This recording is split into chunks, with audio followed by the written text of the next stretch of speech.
Avengers டூம்ஸ்டே movie next release பண்ண போறாங்கன்னு எல்லாருக்குமே தெரியும். மார்வலுக்கு இந்த படம் ரொம்பவே முக்கியமான ஒரு படம். இது வரைக்கும் அந்த மார்வல் படங்கள்ல இருக்கிற பெஸ்ட் MCU டீம்ஸ்ல ஒரு டீம் இந்த படத்துல வராதுங்கிற ஒரு ரூமர் வந்திருக்கு. அது எந்த டீம்ன்றத லாஸ்ட்ல பார்க்கலாம். ஃபர்ஸ்ட் இந்த படத்துல அப்பியர் ஆக போற டீம்ஸ் யார் யாருன்னா ஃபேண்டாஸ்டிக் ஃபோர் டீம் வரும். ஃபேண்டாஸ்டிக் ஃபோர் படத்தோட போஸ்ட் கிரெடிட் சீன்லயே அதை ரிவீல் பண்ணிட்டாங்க.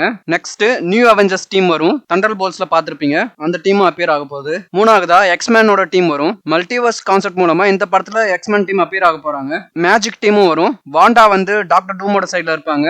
டாக்டர் ஸ்ட்ரேஞ்ச் வந்து தனியா ஒரு டீம் லீட் பண்ணி அந்த டீமும் அப்பியர் ஆகும். இதுல மிஸ் ஆக போற டீம் எதுன்னு பாத்தீங்கன்னா Guardians of Galaxy team. Guardians of Galaxy part 3 வந்து நல்லாவே ஓடிச்சு. ஆனா அந்த படத்தை எடுத்த கையோட ஜேம்ஸ் கன் DC பக்கம் போயிட்டாரு.